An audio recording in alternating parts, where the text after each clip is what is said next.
Oke, selamat sore. Hari ini kita akan masuk ke bagian kedua dari Predictive Analytics di Business Intelligence.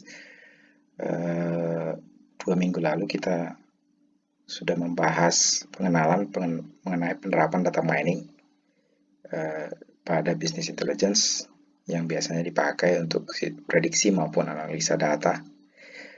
Kita minggu ini sedikit hanya mengulang, mungkin sebagian materi ini sudah kalian dapatkan ketika mata kuliah Advanced Machine Learning, karena pada prinsipnya metode atau algoritma yang digunakan di data mining maupun machine learning itu biasanya tidak jauh berbeda. Jadi di sini kita akan overview secara singkat berbagai metode data mining.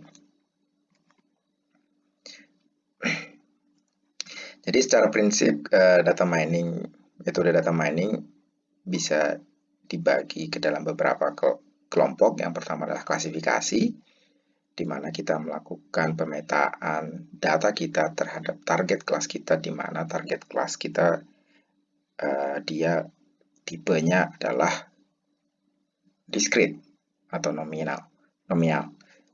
Yang kedua adalah regresi, prinsipnya sama dengan klasifikasi, kecuali kalau di klasifikasi target outputnya adalah discrete. Pada regresi adalah bilangan kontinu. Jadi kalau klasifikasi contohnya misalnya pengenalan objek, text mining, terus sentiment analysis,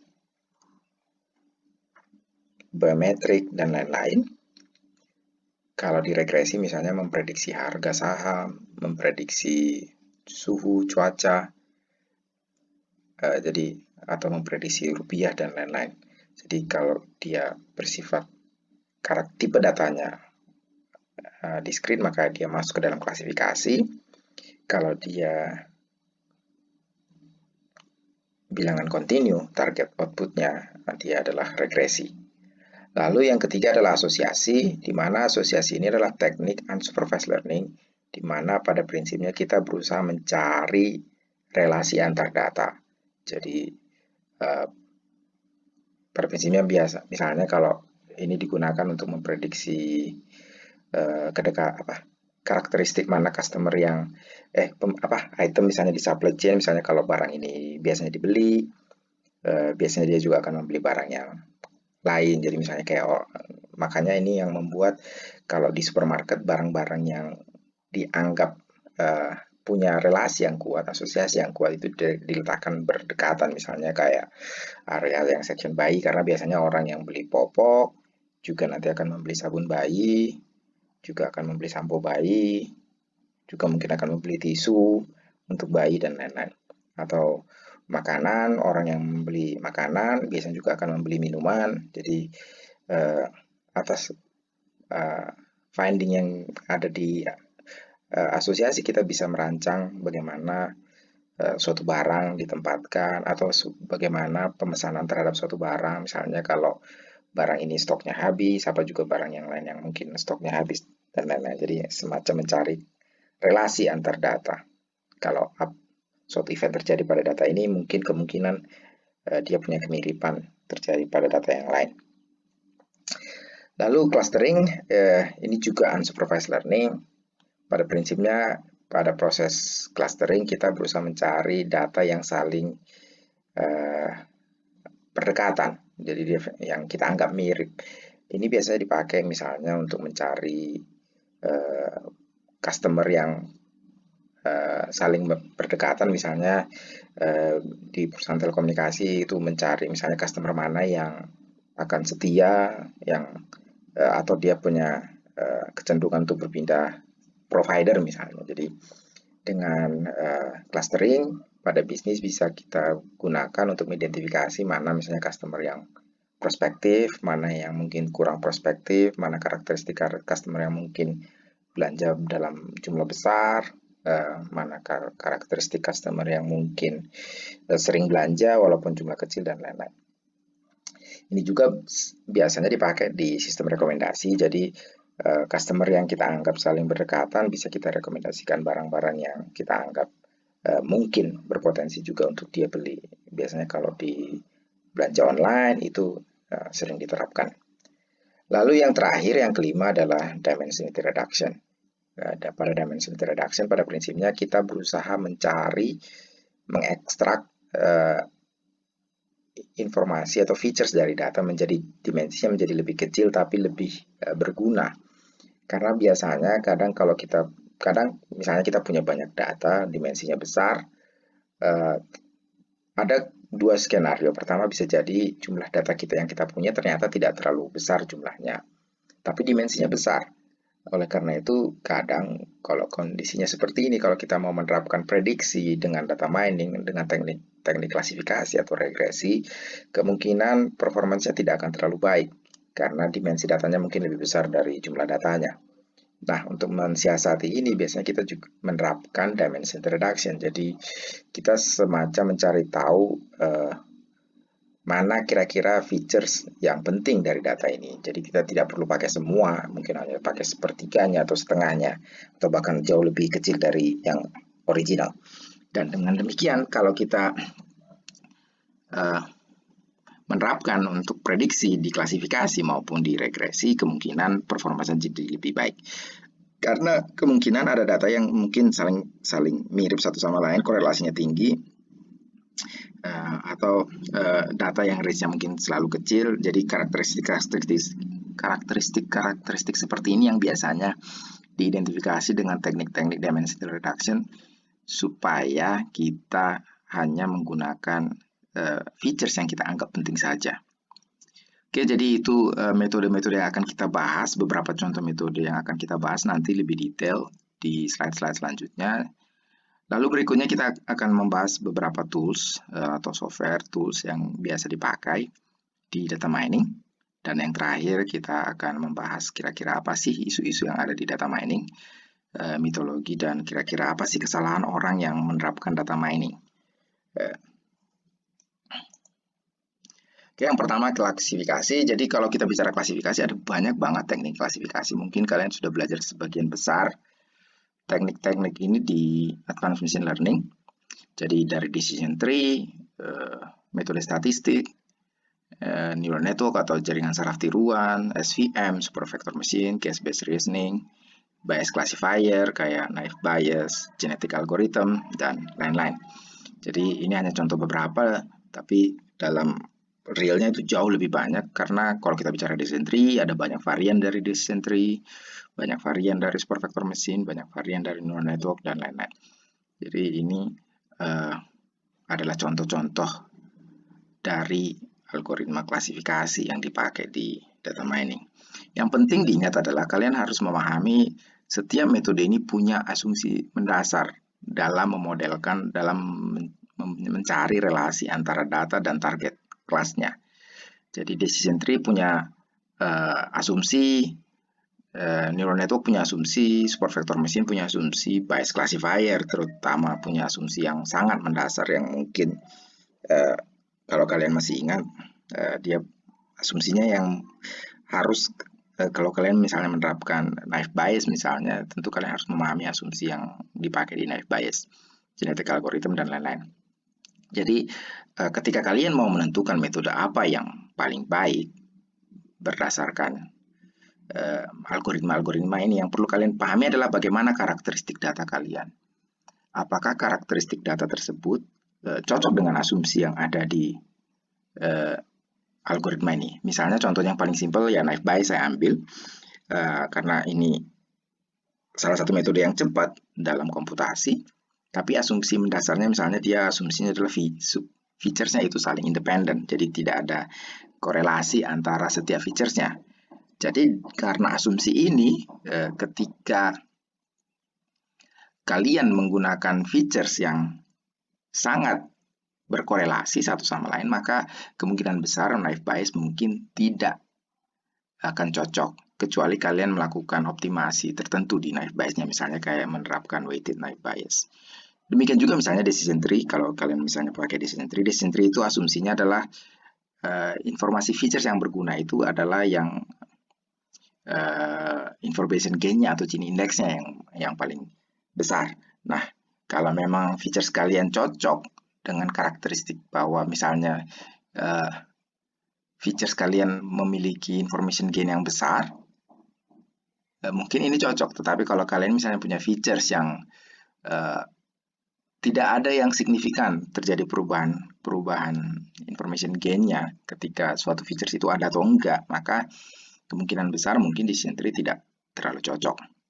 Lalu misalnya kalau kalian misalnya pakai metode statistik, maka biasanya metode statistik punya asumsi tersendiri. Misalnya dia asumsinya misalnya Gaussian, terdistribusi Gaussian dari modelnya.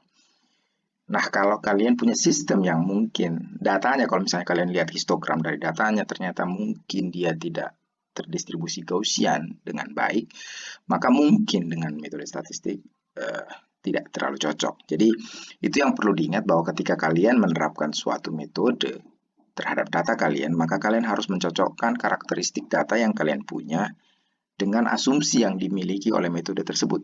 Jangan hanya sekedar dipasang aja dan dilihat hasilnya seperti apa. Jadi kalian harus punya minimal ada hipotesis, data saya karakteristiknya begini, jadi mungkin lebih cocok kalau pakai yang begitu.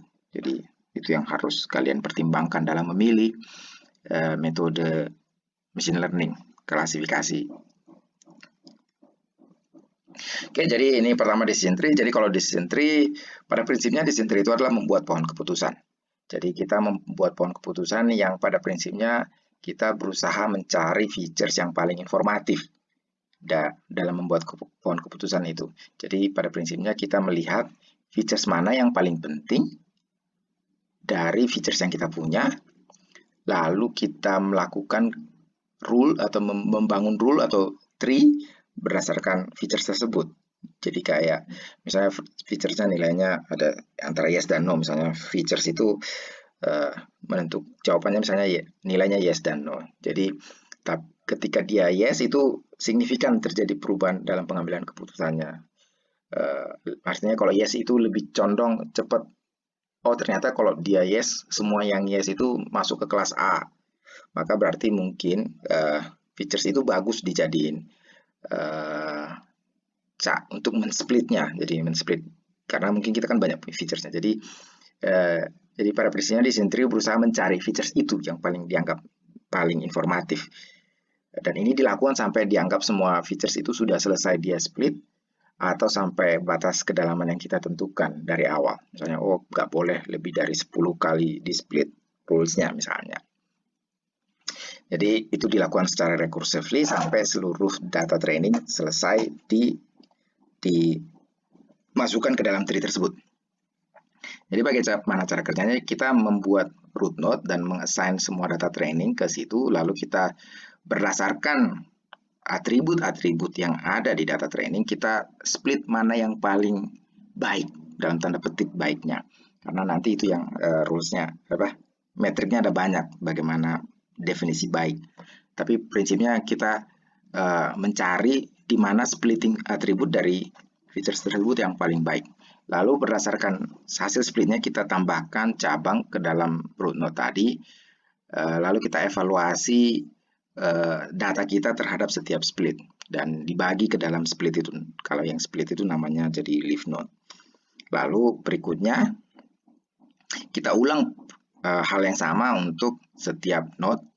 Jadi kita cari mana atribut yang paling baik lagi di setiap leaf node tadi dan di split di sana. Demikian seterusnya sampai kondisi stopping kriterianya terpenuhi. Jadi bagaimana perbedaan algoritma-algoritma decision tree yang ada? Yang pertama adalah perbedaan cara men-splitnya. Jadi kriteria men-splitnya itu yang berbeda-beda. Bagaimana mendefinisikan atribut yang paling baik tadi, yang dalam tanda petik. Yang paling umum dipakai adalah misalnya Gini index dan information gain. Mungkin kalian sudah belajar itu waktu di advanced learning. Jadi information gain atau Gini index pada prinsipnya mencari perubahan entropi dari data kita ketika kita memutuskan dia di split di situ. Jadi kita hitung perubahan entropi kalau memang terjadi split di nilai tersebut. Dan ini dilakukan untuk semua kemungkinan split. Lalu kita pilih mana yang information gain atau Gini indexnya yang paling tinggi. Jadi itu yang paling dasar, kita menggunakan information gain dan Gini index untuk mendefinisikan mana atribut yang paling penting. Lalu perbedaan yang bisa kedua adalah bagaimana kita menghentikan proses penambahan cabang dari tree-nya. Ya ada yang sampai batas habis gitu, tidak dibatasi kedalamannya. Tapi tentu kalau ini dilakukan ada kemungkinan tree yang dihasilkan itu overfit terhadap data kita. Artinya ketika ada data lain, dia akan cenderung salah dalam melakukan klasifikasi.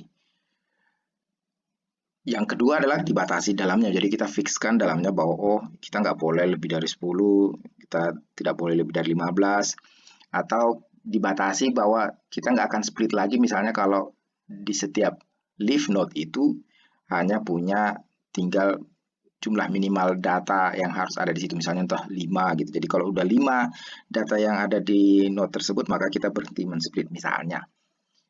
Itu yang bisa digunakan sebagai stopping kriterianya. Cuman memang kan tantangannya adalah dari mana kita tahu kedalaman yang paling baik, atau dari mana kita tahu jumlah data yang paling minimal untuk setiap leaf node-nya untuk yang paling optimal. Ini memang yang biasanya kita menggunakan kalau kalian masih ingat yang cross validation. Jadi pada prinsipnya kita memvariasikan berbagai kemungkinan stopping kriterianya dan kita evaluasi untuk setiap stopping kriterianya dengan menggunakan misalnya tenfold cross validation, dan kita pilih yang menghasilkan error di data validasi yang paling kecil secara rata-rata. Itu salah satunya. Bagaimana kita tahu menentukan di mana stoppingnya yang paling baik, kedalaman berapa yang paling baik, atau berapa jumlah leaf node yang paling baik dalam setiap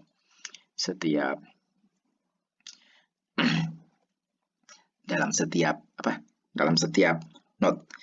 Yang ketiga adalah melakukan pruning. Jadi macam-macam jenis pruning. Pruning ini juga salah satu teknik mencegah terjadinya overfitting di decision tree. Kalau tadi yang saya bilang membatasi kedalamannya dan membatasi leaf node-nya itu jumlah anggota dalam setiap leaf node itu termasuk dalam pre-pruning dalam decision tree. Jadi kita definisikan dari awal itu yang namanya pre-pruning. Lalu ada pendekatan kedua untuk pruning dalam decision tree itu dengan post pruning. Jadi kalau post pruning kita bangun dulu tree-nya sampai selesai. Jadi tidak kita batasi apa-apa, kita tidak batasi kedalamannya, kita tidak pakai segala macam constraint. Lalu setelah pohon selesainya lengkap terbentuk, baru kita prune dia. Jadi misalnya kita kurangi -1-nya atau -2-nya untuk tahu di mana yang paling dalamnya. Ini mungkin lebih apa ya, kalau dibandingkan yang pre-pruning kan, kalau pre-pruning kita harus udah punya sedikit feeling. Kalau kita punya jumlah data segini, kita jumlah feature segini, berapa kira-kira kedalaman yang paling bagus untuk tree-nya. Tapi kan kadang kita mungkin nggak punya pemahaman itu, jadi mungkin post pruning lebih cocok untuk yang seperti itu. Jadi kita bangun aja dulu tree-nya sampai lengkap, baru nanti perlahan-lahan kita kurangi kedalamannya setelah pohonnya terbentuk semua. Jadi itu beberapa hal-hal yang bisa diterapkan yang membuat penerapan decision tree itu berbeda-beda. Beberapa algoritma decision tree ini sih sebenarnya tergantung apa tools yang dipakai. Ada yang menyebut ID tree, C45, C5, CART, C, dan M5. Itu ada beberapa algoritma decision tree yang ada sekarang, yang juga biasanya ada di banyak tools berkait dengan data mining. Biasanya perbedaan mereka ini ada yang misalnya memakai Gini index, ada yang tidak memakai yang lain, ada juga yang memakai, ada yang spesifik karena dia pakai Java, dia pakai nama sendiri dan lain-lain. Jadi lebih kayak varian-varian dari decision tree, tapi biasanya sih pada prinsipnya cara kerjanya tidak banyak berbeda dari yang lain.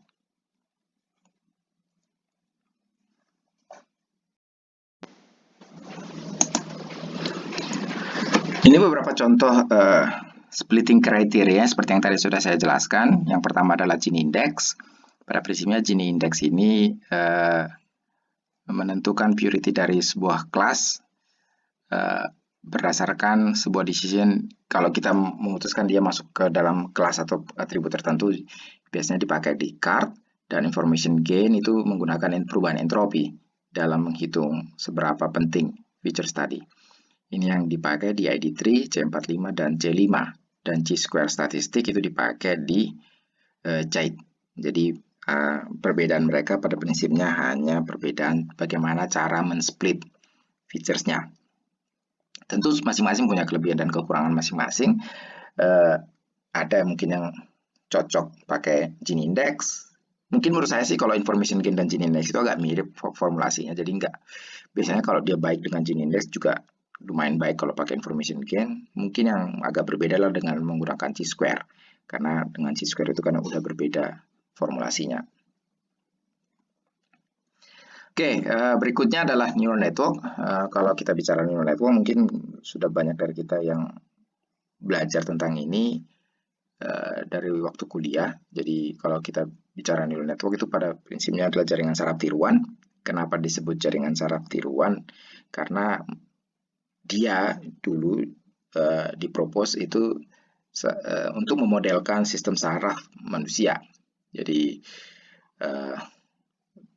arsitektur yang dipakai di neural network itu berasal dari pemodelan kita terhadap sistem saraf manusia. Saat ini neural network, walaupun sebenarnya neural network itu sudah ada sejak tahun 80-an ya, dan itu lebih awal lagi pembangun neural network itu perseptron, itu sudah ada sejak tahun 60-an, 70-an.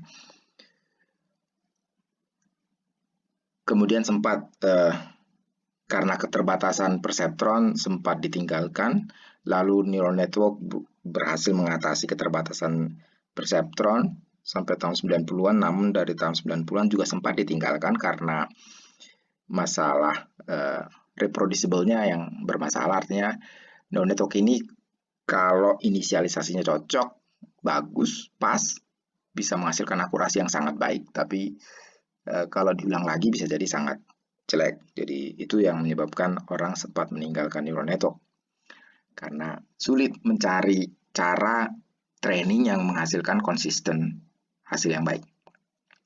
Namun saat ini sejak tahun 2010-an, mungkin sejak 2010-an kembali populer, terutama dipakai untuk tipe-tipe data yang citra, teks, dan speech itu banyak kembali dipakai. Pada prinsipnya neural network karena kemampuannya dia mampu memodelkan fungsi apapun, karena neural network itu adalah universal function approximator. Dia bisa mendekati fungsi apa saja kalau parameternya pas. Jadi karena kemampuannya ini, dia agak cocok dipakai untuk tipe-tipe data yang kayak citra, speech, teks, video, dan lain-lain. Atau genetik, atau DNA. Pokoknya data-data yang kompleks, yang data yang punya korelasi yang erat antara satu sama lain dimensinya. Sehingga sekarang ini banyak dipakai di pattern recognition, untuk forecasting, prediksi cuaca, untuk prediksi dan klasifikasi. Dan banyak orang yang melihat ini juga salah satu kandidat misalnya untuk di bidang aplikasi keuangan. Karena umumnya teknik-teknik yang konvensional itu tidak terlalu bisa memprediksi long term, berapa hari ke depan misalnya, atau jauh ke depannya. Jadi itu banyak keterbatasannya kalau pakai teknologi yang konvensional. Dan neural network karena dia punya kemampuan memodelkan long term correlation, secara teori mungkin bisa lebih baik dalam memprediksi yang long term. Jadi kita bisa memprediksi misalnya harga saham seminggu lagi atau harga rupiah seminggu lagi. Walaupun sebenarnya sampai sekarang juga yang beneran baik belum ada juga. Tapi banyak effort yang berusaha mencari model dari neural network yang paling cocok untuk memprediksi long term prediction-nya. Jadi ini jaringan saraf manusia, jadi yang dimodelkan oleh neural network. Jadi jaringan saraf manusia itu terdiri dari inti sel, soma, di mana inti sel ini menerima input yang namanya dendrites, dan dari sini dia menerima input, dan dia hanya akan tertrigger itu ketika misalnya inputan yang dia terima itu lebih besar dari threshold dari soma tersebut. Kalau dia udah melebihi thresholdnya, maka dia akan menembakkan sinyal. Yang sinyal ini akan terhubung ke dendrites dari saraf, sistem saraf, sel saraf yang lainnya. Jadi mungkin dia akan terhubung dengan sel soma yang lainnya. Demikian seterusnya. Jadi dan kalau kita bicara saraf manusia, ini terdiri dari mungkin miliaran sel saraf yang seperti ini yang saling terkoneksi satu sama lain. Jadi dari pemahaman model sistem saraf manusia itu maka dibangunlah jaringan saraf tiruan. Jadi pada prinsipnya jaringan saraf tiruan itu dia menerima input, sejumlah input xn, lalu setiap input ini punya bobot masing-masing, di mana bobot ini tentu akan menunjukkan seberapa penting inputan tadi. Kalau makin besar bobotnya tentu artinya inputan tersebut lebih penting. Makin penting, semakin kecil dia mungkin tidak semakin penting. Lalu inputan ini akan dilakukan weighted sum, weighted average, jadi perkalian antara setiap input dan bobotnya itu akan dijumlahkan, dan jumlah ini yang akan dicek dengan thresholdnya, apakah dia akan melebihi satu atau melebihi threshold atau melebihi threshold atau di bawah threshold. Dan kalau dia di atas threshold, maka dia akan bernilai 1 atau bernilai 0. Jadi ini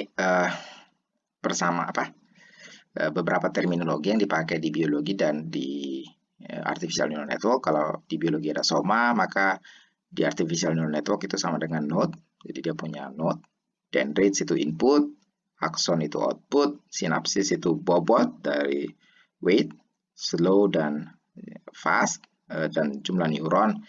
Kalau kita bicara saraf manusia itu sekitar 10 pangkat 9, sementara kalau kita sekarang mungkin sih udah sampai jutaan kalau kayak yang arsitektur yang terbaru dari neural network. Jadi setiap artificial neural network itu terdiri dari setiap processing elemen, yaitu tadi ini satu processing elemen. Dia punya arsitektur. Di arsitektur ini kita tentukan berapa banyak hidden layer-nya dan berapa banyak parallel processing-nya. Jadi berapa banyak batch size-nya. Lalu setiap neural information processing itu terdiri dari input. Dia menerima input, dia punya output, lalu punya bobot yang menghubungkan input dan output, dan punya transfer function istilahnya activation function, sekarang juga disebut summation function. Jadi menentukan berapa besar hubungan antara sum dari inputannya terhadap dia diizinkan dirilis bernilai 0 atau bernilai 1 atau di antara itu. Jadi ini arsitektur dasar dari ANN. Dari setiap itu dia punya processing elemen, di mana setiap processing elemen akan terhubung dengan hidden layer dan output layer. Jadi dia pada prinsipnya punya yang disebut dengan hidden layer, output layer, dan input layer. Kalau kalian misalnya mendengar sekarang istilah deep learning, pada prinsipnya deep learning itu adalah jumlah hidden layer ini yang sangat banyak. Kalau dulu kita biasa pakai paling banyak mungkin 2 atau 3 hidden layer. Kalau kita bicara deep learning, maka hidden layer ini yang jumlahnya bisa sampai ratusan jumlah hidden layernya. Kalau di arsitektur CNN yang baru itu bisa sampai 150 sampai 200 hidden layernya ini. Jadi ininya yang sangat banyak. Kenapa sebenarnya dibikin banyak? Karena kemampuan neural network dalam mendekati fungsi apapun itu semakin tergantung terhadap jumlah hidden layernya. Jadi semakin banyak hidden layernya, maka kemampuan dia dalam mendekati fungsi apapun itu semakin baik secara teori ya. Cuman masalahnya adalah semakin banyak hidden layernya tentu jumlah bobot W ini yang harus kita optimasi semakin banyak, dan itu yang menjadi tantangannya kalau kita menggunakan hidden layer yang sangat banyak. Ini contohnya hanya menggunakan satu hidden layer.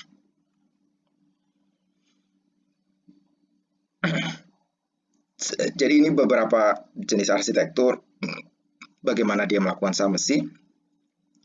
Jadi bagaimana kita mengatur bahwa misalnya ini koneksi sama ini koneksi sama yang sana, itu memang itu yang menjadi yang kita berusaha desain, bagaimana kita mencari arsitektur yang paling cocok untuk dataset yang mungkin kita punya. Lalu tadi yang summation function tadi, ini dia akan menerima input dengan bobotnya, lalu kita menentukan seberapa sih keluaran outputnya, dan ini biasanya kita menggunakan berbagai fungsi. Misalnya yang sering dipakai adalah sigmoid function. Jadi sigmoid ini nilainya antara 0 dan 1. Jadi nilai input summation dari input tadi akan dimasukkan ke dalam fungsi sigmoid seperti ini. Misalnya ini fungsi sigmoid, lalu ini misalnya ini summation-nya. Jadi ini input pertama, ini bobotnya, ini input kedua, ini bobotnya, ini input ketiga, ini bobotnya, Y-nya adalah 1,2. Lalu 1,2 ini akan masuk ke dalam transfer function atau aktivasi function sehingga keluar hasilnya. Jadi dengan konfigurasi misalnya input yang seperti ini, maka dia akan menghasilkan output yang seperti ini. Ini dengan misalnya kalau ini fungsi sigmoid. Kita banyak varian dari yang fungsi aktivasi yang bisa dipakai, antara lain fungsi linear atau fungsi hiperbolik tangen. Jadi kalau fungsi linear itu dia tetap sama, pada prinsipnya mungkin dia akan menghasilkan output yang akan bernilai dengan yang sama dengan inputnya, tapi kadang ditambahin misalnya di plus minusin supaya dia agak geser sedikit, tergantung kita mau bagaimana outputnya.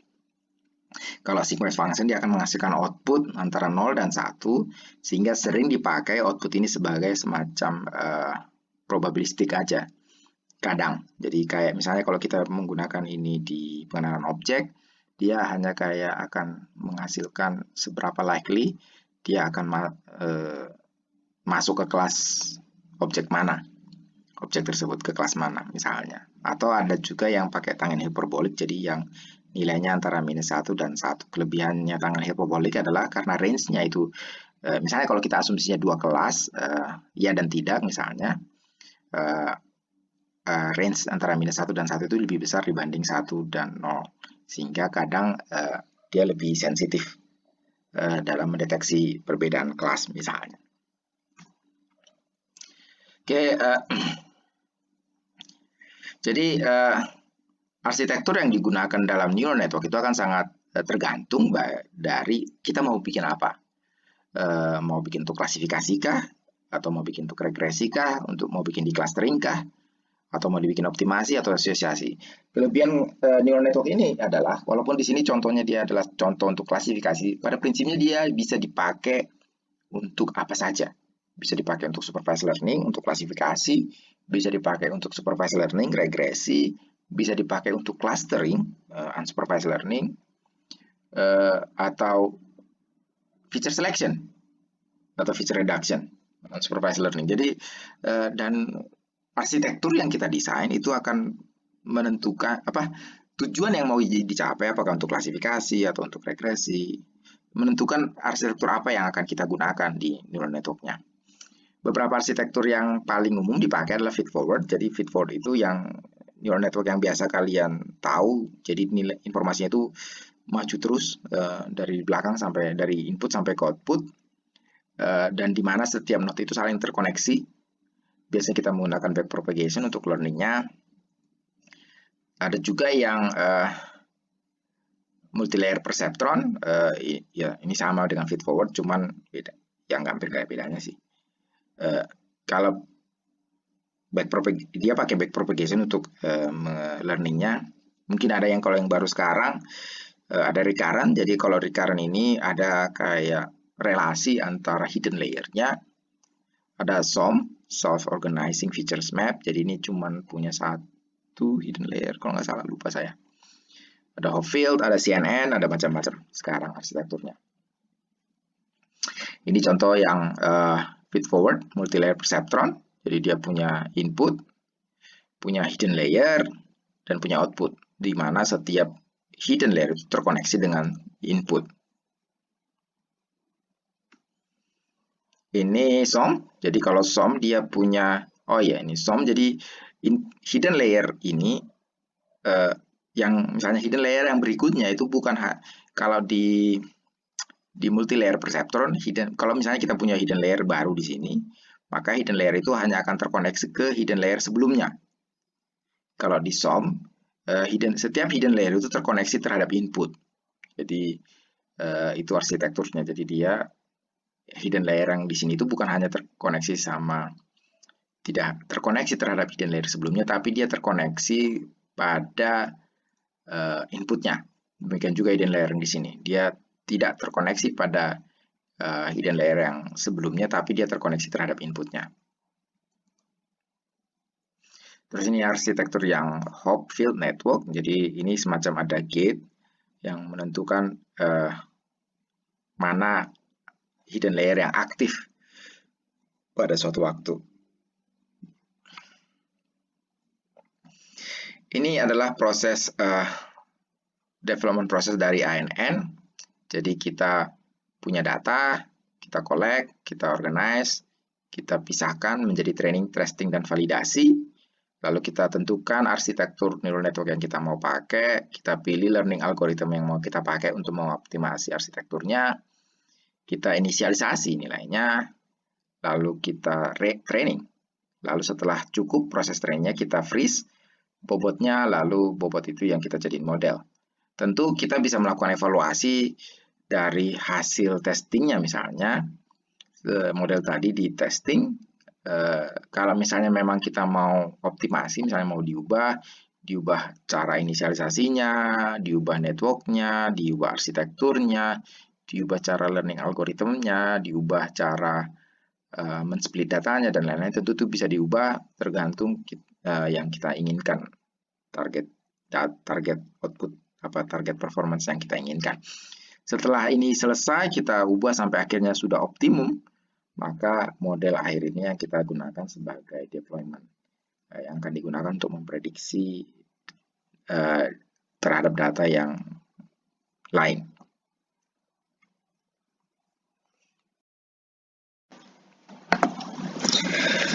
Bagaimana proses learning dalam ANN? Ya mungkin kalau kalian dulu pernah masih ingat, dengan biasanya yang paling biasa dipakai adalah backpropagation, yang pada prinsipnya backpropagation itu adalah gradient descent, tapi dia dihitung dari akhir sampai balik ke input layernya. Jadi pada prinsipnya ini adalah cara kerja backpropagation. Jadi kita punya model, kita prediksi outputnya berdasarkan model tersebut, lalu kita hitung seberapa baik output yang sudah dihasilkan itu, apakah sudah memuaskan atau enggak untuk kita. Ya kalau dalam aplikasi, dalam implementasi kita hitung errornya atau loss-nya. Kalau loss-nya misalnya masih besar atau errornya masih besar, berarti kita optimasi bobot dari neural network tadi, lalu kita bangun model baru, demikian seterusnya, sampai akhirnya kita menganggap bahwa errornya bisa error, bisa loss dari output yang dihasilkan model tersebut itu sudah memenuhi yang kita inginkan. Kalau sudah, ya selesai, kita berhenti trainingnya. Jadi pada prinsipnya itu, jadi kita hitung output sementaranya, kita compare, bisa kita compare dengan loss-nya atau dengan error-nya, lalu kita melakukan modifikasi outputnya, lalu kita ulangi proses tersebut sampai kita anggap model yang dihasilkan itu sudah cukup memuaskan performance-nya. Ya, ini formulasi matematikanya dengan backpropagation. Jadi tadi itu algoritma ini kalau kita bikin formulasinya seperti ini. Jadi kita misalnya punya model ini, lalu kita hitung outputnya. Outputnya ini kita hitung errornya berdasarkan yang seharusnya. Lalu dari error ini kita modifikasi bobot ini sehingga kita bisa hitung output yang baru, dan ini proses ini yang dilakukan terus-menerus sampai kita anggap bahwa output yang dihasilkan itu sudah baik. Ini step-stepnya untuk backpropagation. Jadi kita inisialisasi dulu secara random bobotnya, lalu kita baca input dan kita lihat outputnya, kita compare dengan yang output yang seharusnya, lalu kita hitung errornya, kita hitung bobotnya, perubahan bobotnya, lalu dilakukan ini sampai solusinya converge. Yang menjadi kekurangan yang juga sering menjadi kritik terhadap neural network adalah sulit menjelaskannya. Dan ini masih sampai sekarang masih terjadi. Jadi kalau kita bicara deep learning ini tidak terbantahkan lagi menghasilkan performance yang lebih baik untuk banyak kasus di data mining dan machine learning. Yang menjadi masalah adalah kalau kita ditanya atau kita pengen tahu di bagian mana sih yang menyebabkan misalnya dia lebih baik atau enggak, itu sulit dilakukan karena saking banyaknya parameternya kita sulit tahu atau sulit menjelaskan bahwa misalnya hidden layer yang di sini yang paling berperan atau node yang ke segini yang paling penting dan lain-lain. Jadi banyak memakai itu kayak black box aja jadi gitu. Pokoknya kita punya arsitektur, kita train, dapat hasilnya bagus.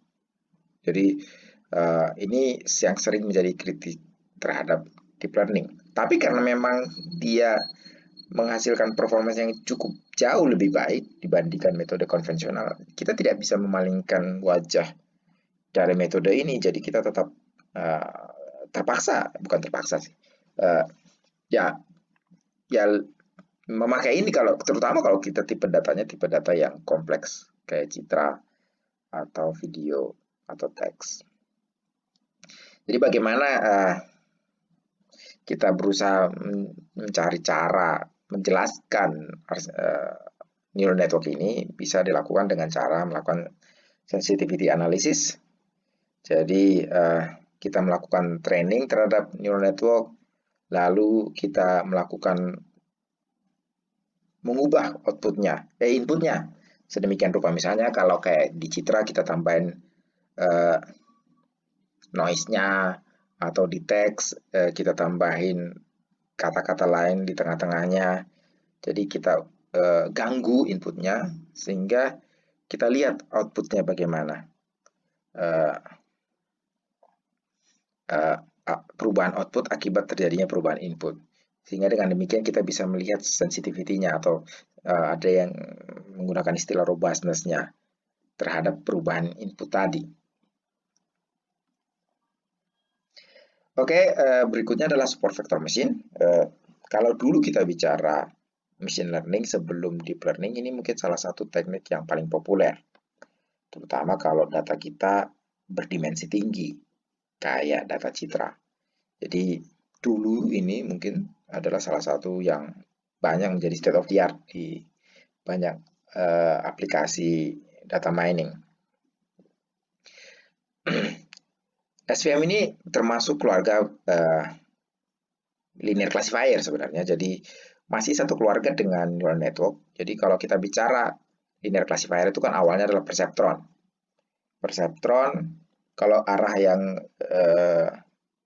Kalau ke arah yang deep neural network adalah dari perceptron jadi multilayer perceptron sampai sekarang yang deep learning. Nah, prinsip dari SVM ini mirip dengan perceptron. Yang membedakan adalah bagaimana dia memutuskan mana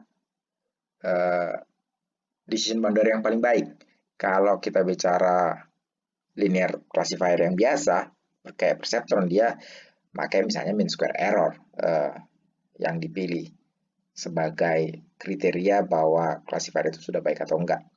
Nah, kalau di SVM dia pakai margin istilahnya. Jadi pada prinsipnya mereka cukup dekat antara SVM dan ANN. Perbedaannya adalah hanya perbedaan kriteria dalam merepresentasikan decision boundary-nya saja. Jadi apa yang dipakai untuk memisahkan antara kelas. Jadi cukup mirip. Apalagi kalau kita bicara kernel di SVM, karena kemampuan SVM itu akan sangat powerful kalau kita bisa menemukan kernel yang tepat. Pada prinsipnya penemuan kernel yang tepat ini mirip dengan sebenarnya kalau kita bicara artificial neural network. Cuman bedanya adalah artificial neural network ini ngomong jadi pada prinsipnya kita menentukan kernel itu supaya dapat fungsi yang paling cocok dalam mengoptimasi target yang kita mau. Jadi kita pilih-pilih fungsinya. Jadi bedanya adalah kalau di SVM kita spesifikkan fungsinya. Kita cari fungsi yang memang beneran pas. Kalau di neural network dia pakai fungsi yang generik. Jadi dia pakai intinya saya pakai sum aja, weighted sum dari inputnya. Cuman sekarang saya bikin arsitektur yang sedemikian kompleks sehingga weighted sum dari kalau kita semua fungsi itu bisa direpresentasikan dalam bentuk weighted sum dari input. Beda dengan SVM yang sudah dispesifikan. Oh, saya pengennya misalnya pakai kernel RBF. Kalau neural network kita pakai yang generik aja arsitekturnya sehingga nanti kita mengoptimasi, kita mendekati fungsi yang non-linear itu dengan weighted sum dari inputnya. Kalau SVM dengan langsung milih kernel apa yang paling cocok. Jadi ya mungkin itu perbedaan prinsipnya. Jadi dia masih termasuk keluarga fungsi linear classifier. Dengan kemampuan kernel kita bisa merepresentasikan SVM sebagai fungsi non-linear. Kalau nah karena SVM juga pakai kernel, jadi dia kalau secara prinsip kernel itu mirip dengan melakukan weighted sum dari inputnya, maka sebenarnya cukup mirip. Bedanya adalah dia udah spesifikkan fungsi kernelnya. Kalau di ANN itu dia masih generik. Jadi tujuan SVM itu adalah mengenerate fungsi matematik yang memetakan input ke output untuk memecahkan masalah regresi dan klasifikasi. Yang pertama, SVM itu menggunakan fungsi kernel untuk mentransformasi relasi nonlinear antara data input terhadap output kita, sehingga menghasilkan features yang separable. Lalu yang kedua, nah bedanya kalau linear classifier mungkin banyak yang pakai minimum square error.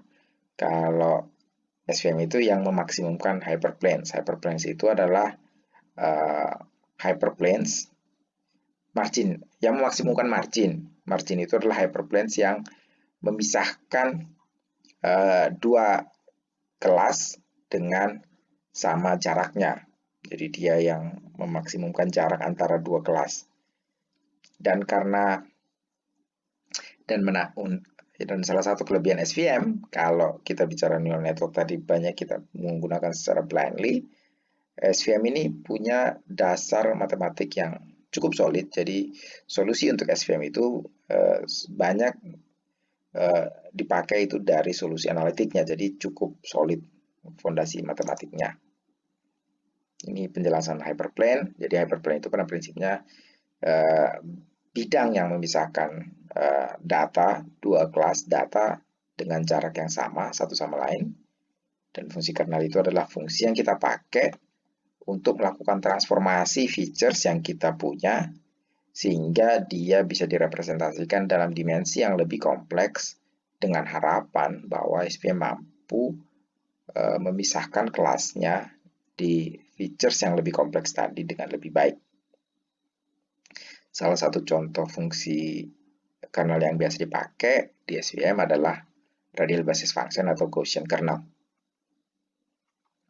Jadi ini cara kerja SVM. Jadi kalau kita misalnya punya data, kelas kuning dan kelas biru dan kelas kuning, kalau kita bicara linear classifier yang biasa, pada prinsipnya linear classifier hanya akan melakukan klasifikasi sampai errornya 0.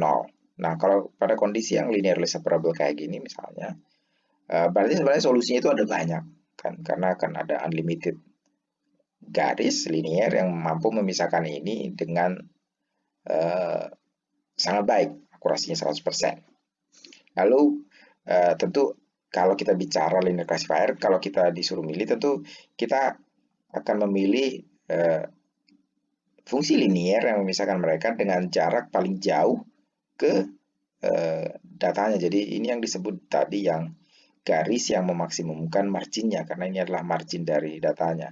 Jadi bidang yang memisahkan kedua kelas paling jauh. Jadi inilah yang dicari SVM. Jadi dia mencari fungsi linier yang memaksimumkan margin ini, yang memaksimumkan marginnya.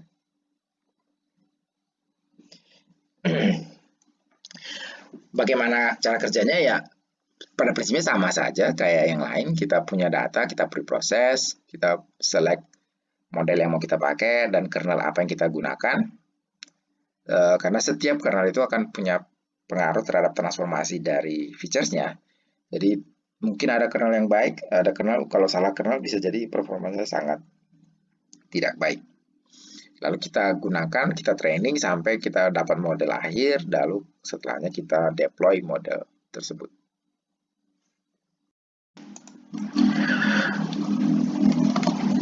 Bagaimana proses membangun SPM? Sebenarnya ya sama aja seperti biasa. Jadi kita punya data, kita melakukan transformasi data, lalu kita develop modelnya, di mana model itu tentu kita akan tentukan apa kernel yang dipakai, dan lain-lainnya. Lalu kita training sampai kita ukur performa sistem sampai akhirnya kita tahu kita mendapatkan model dengan akurasi yang kita inginkan. Aplikasi SVM ini biasanya banyak dipakai untuk data-data berdimensi tinggi. Dan kemampuan kernelnya tadi, kalau kita bisa menentukan kernel apa yang paling pas, kita bisa memperoleh solusi performance yang sangat baik di SVM. Ini yang menyebabkan SVM itu sangat banyak dipakai, apalagi sebelum eranya deep learning. Dan karena kemampuan dia yang memang secara matematik solid, terus komputasi juga tidak terlalu banyak, tidak terlalu susah digunakan, sehingga dia cukup cukup menarik minat untuk banyak aplikasi data mining. Dan kadang kalau kita dulu mau pakai apa, biasanya kita mikirnya pertama SVM dulu dicoba, terutama kalau kita datanya agak dimensinya agak besar kayak Citra. Dan di banyak kasus cukup comparable antara SVM dengan ANN. Oke, mungkin itu aja karena udah takutnya terlalu banyak. Jadi untuk minggu ini kita hanya membahas sampai dari tadi decision tree, SVM, dan ANN. Mungkin berikutnya kita coba sedikit tutorial dari Python untuk 3 metode tadi. Oke. Oke, kita lanjut materi kita. Kita sudah belajar minggu lalu beberapa teknik data mining, machine learning yang biasa dipakai dan mungkin kalian bisa aplikasikan dalam business intelligence. Biasanya kita menerapkan data mining dan machine learning itu untuk predictive analytics pada business intelligence. Tujuannya adalah kita menggunakan machine learning data mining untuk melakukan prediksi, baik itu prediksi tren atau prediksi kelas yang di masa yang akan datang. Jadi pada prinsipnya kita menerapkan data mining atau machine learning untuk prediksi. Hari ini kita belajar bagaimana menerapkan data mining di Python. Jadi mungkin ini akan berperan untuk juga tugas-tugas kalian dan juga untuk projectnya. Oke, kita sedikit review apa itu machine learning. Pada prinsipnya machine learning itu adalah usaha kita agar komputer bisa belajar secara otomatis berdasarkan pengamatannya terhadap data. Jadi kita tidak perlu lagi melakukan pemrograman secara eksplisit terhadap data. Jadi kalau kita misalnya mau membuat pengenalan objek, misalnya bedanya kucing dan harimau, kita tidak lagi harus perlu menspesifikkan misalnya Mereka berbeda karena ukurannya, berbeda karena bentuk matanya, bentuk hidungnya, bentuk kupingnya, dan lain-lain. Tapi cukup kita beri sejumlah data gambar harimau, gambar kucing yang sudah kita kasih label, sehingga nanti dia bisa memberi pola, mencari pola hubungan antara gambar kucing dan kelas kucing, gambar harimau dan kelas harimau. Sehingga di masa yang akan datang ketika dia dihadapkan terhadap gambar kucing atau gambar harimau, dia sudah tahu bedanya. Jadi kita melakukan pemrograman tanpa kita harus melakukan secara eksplisit. Dan machine learning algoritma itu berusaha mencari pola dan relasi antara variabel dalam sebuah data atau dataset dan menggunakan pengetahuan yang diperoleh dari pola atau relasi tadi untuk melakukan generalisasi terhadap data yang mungkin dia tidak lihat atau di data training. Ada banyak terminologi yang serupa atau tidak sama dalam konteks machine learning yang banyak dipakai. Yang pertama adalah data mining. Umumnya teknologi atau metode yang kita pakai di data mining dan machine learning itu sama saja. Lalu kedua ada features. Features itu adalah representasi dari data kita. Sering juga disebut dengan atribut, sering juga disebut dengan faktor atau dan lain-lain. Jadi pada prinsipnya bagaimana kita merepresentasikan data, bagaimana kita menggambarkan data kita itu dengan features. Lalu label biasanya kita gunakan untuk mengidentifikasi kelasnya. Jadi apa yang mau dicari tahu. Nah, kalau misalnya tadi kenal objek, kelas objeknya misalnya objek kucing atau objek harimau. Kalau misalnya kita memprediksi harga saham misalnya, maka harga saham itu yang jadi labelnya. Kalau kita memprediksi spesies atau sentimen misalnya, sentimen positif dan sentimen negatif itu adalah labelnya. Lalu model biasanya kita gunakan untuk hasil melatih kita, hasil yang didapat sebagai relasi antara data, features, dan labelnya. Itu yang kita sebut dengan model. Dan biasanya kita mengukur performance-nya dengan akurasi atau dengan presisi atau dengan yang lain-lain. Nah, jadi itu adalah metrik bagaimana kita mengukur seberapa akurat sistem yang kita peroleh. Data mining pada prinsipnya adalah bagaimana kita menambang data untuk mencari semacam pola ekstraksi yang bisa kita ekstrak dari data tersebut. Jadi data mining itu adalah sebuah proses di mana selama proses tersebut kita menerapkan algoritma machine learning sebagai tools untuk mengekstrak apa yang menjadi pola atau relasi yang menarik dari data yang kita punya. Jadi data mining itu adalah proses analisis exploratory dengan baik unsupervised machine learning. Beberapa aplikasi data mining termasuk text mining antara lain untuk parsing text, sentiment analysis, opinion mining, dan natural language processing. Saat ini ada teknologi yang disebut dengan deep learning, di mana kita menerapkan teknologi deep neural network, yaitu artificial neural network dengan jumlah hidden layer yang sangat banyak untuk memodelkan relasi data dan label kita. Ada beberapa algoritma data mining, misalnya C45, decision tree, K-means, support vector machine, a priori, expectation maximization, EM, PageRank, ada boost, KNN, Bayes, dan CART. Features adalah representasi dari data yang merepresentasikan sebuah variabel yang independen. Dalam sebuah tabel misalnya dataset, maka biasanya sebuah baris itu menggambarkan observasi dari datanya. Jadi observasi dari data kalau dia dalam baris, dan kolom itu merepresentasikan features-nya. Jadi setiap kolom dari data tersebut adalah features dari data tersebut. Features ini bisa bersifat kategorikal, jadi nilainya itu adalah nilai discrete tertentu, antara misalnya integer bisa, atau misalnya warna, atau seks atau jenis kelamin, atau yang lain-lain. Yang nilai-nilainya adalah nilai-nilai discrete. Itu termasuk features yang kategorikal atau categorical features. Yang kedua, features itu bisa juga berupa numerik. Jadi dia bernilai angka yang real.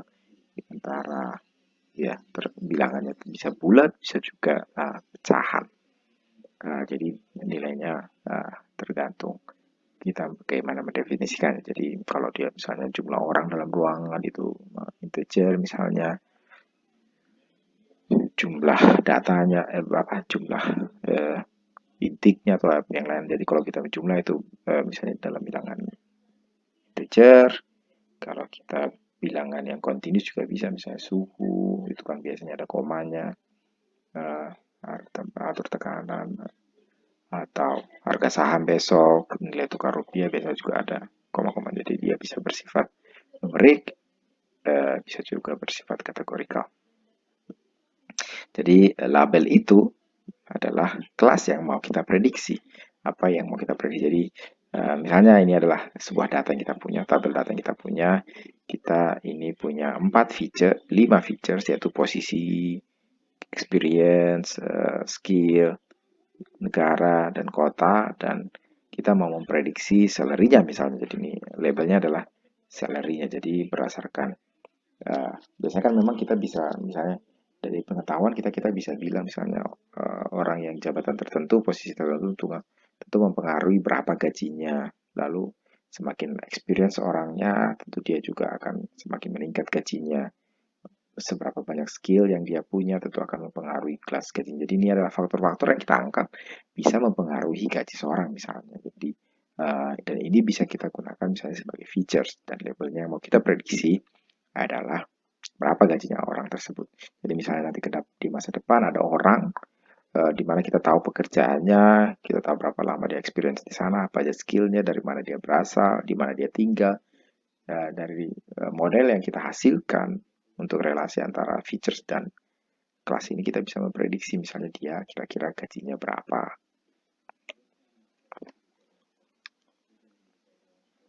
Lalu model adalah pola yang diperoleh dari hasil mencari relasi antara data dan features tadi. Jadi itu yang disebut dengan model. Sehingga nanti dengan model yang sudah kita bangun atau kita training, kita bisa memprediksi kalau ada data lain yang kita tidak pernah lihat di data trainingnya.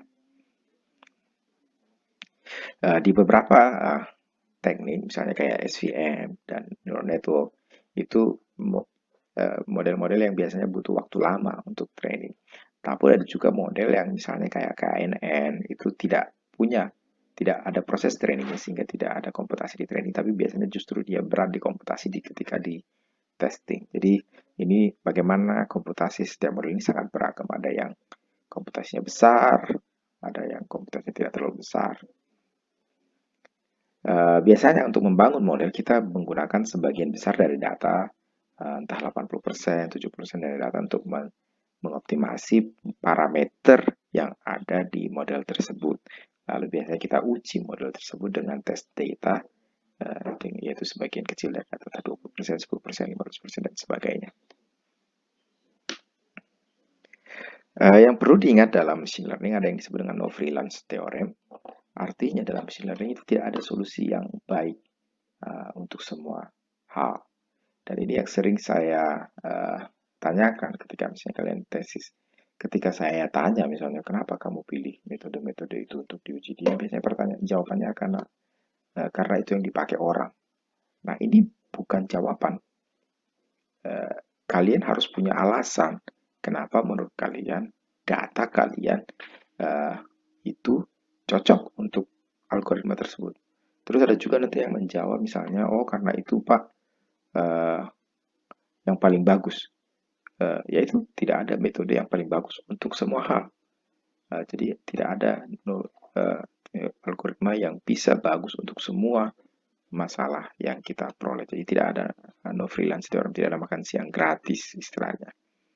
Jadi apa algoritma terbaik itu sangat tergantung terhadap kompleksitas tas kita, tipe data kita, seberapa banyak data kita, seberapa kompleks relasi antara data dan label kita, dan lain-lain. Jadi sangat banyak. Sehingga kalau memang kita pengen cari tahu yang terbaik, maka kita harus mencoba banyak algoritma dengan banyak parameter yang harus dioptimasi.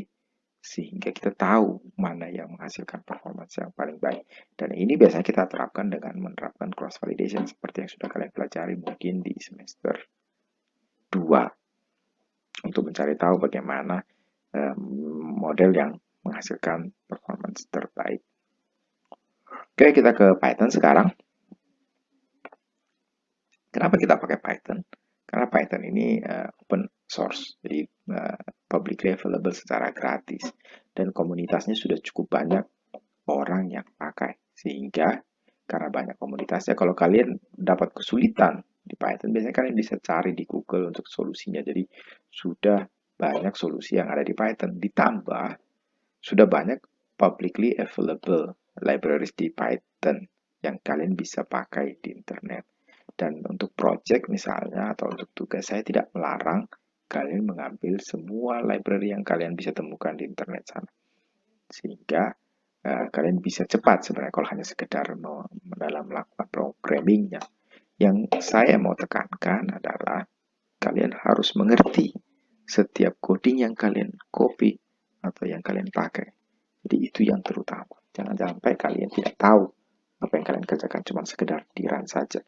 Karena kalau untuk sekedar merun itu tidak perlu kalian sekolah tinggi-tinggi. Lalu Python itu juga mudah dipelajari karena dia udah high level language. Kalau kalian sudah punya background C atau Java itu, maka bisa dibilang Python itu jauh lebih mudah dari C dan Java. Nah, dan sekarang di Python ada yang disebut TensorFlow, dan ini biasanya dipakai kalau kita mau pakai deep learning dan lain-lain. Yang mungkin perlu diingat di Python adalah dia case sensitive, artinya kalau dia huruf besar huruf kecil itu beda. Terus ada indentation yang menariknya. Kalau kita untuk logic flow atau fungsi, setelah baris logic flow-nya atau fungsinya, maka baris berikutnya itu ada indentnya, masuk ke dalam. Nah, masuk ke dalam ini memang ini kadang yang nyulitin kalau kita menggunakan generic editor kayak Notepad atau Gedit. Karena kita harus yang mendesain sendiri indentation-nya. Kalau tanpa indentation soalnya akan error. Kalau kita menerapkan editor yang sudah memang spesifik untuk Python, misalnya Jupyter Notebook atau Spider atau PyCharm, maka dia biasanya otomatis. Misalnya kita ada if bla bla bla, maka setelah enter itu biasanya dia akan langsung indent ke dalam. Jadi nggak perlu lagi dipikirin soal indentation-nya. Jadi itu yang perlu diingat. Terus kalau mau bikin komen, dia dengan tanda hashtag. Lalu untuk komennya, untuk block of code itu pakai tanda kutip dan tanda apostrof. Kombinasi apostrof dan tanda kutip. Oke, kalian kalau yang belum install, ya mungkin kalian baiknya diinstal sekarang. Karena di minggu ini akan ada tugas pakai Python. Ya seperti minggu lalu sih, minggu lalu.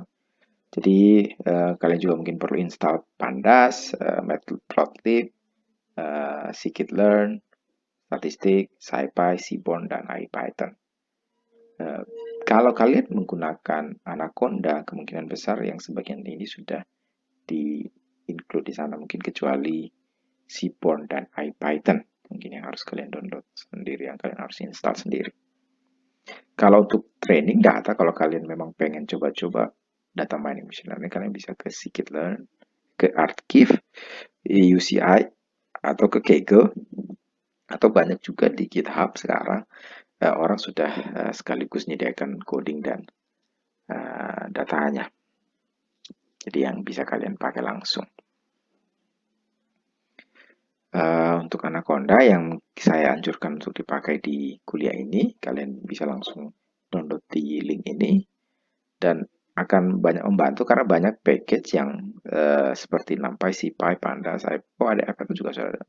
Matplotlib dan scikit-learn itu sudah include di Anaconda. Jadi kalian bisa langsung pakai tanpa perlu nambah install.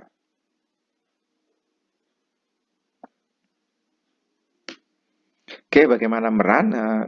Kalian bisa pakai Spider. Karena Spider itu juga bawaan di Anaconda, jadi bisa langsung kalian pakai. Kalau kalian pakai Spider tentu ya tinggal pakai aja sih. Ini editornya, terus ini untuk komennya, untuk ngeran atau debug dan lain-lain. Jadi kalian tinggal langsung bisa pakai. Jadi kalian buka Spider, kalian tulis codingnya kalian, lalu kalian bisa langsung run. Kalian juga bisa pakai Jupyter Notebook yang juga ada di Anaconda.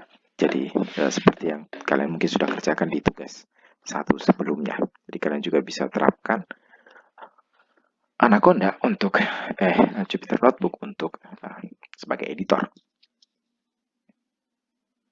Dan kalian juga bisa lakukan run langsung di browsernya.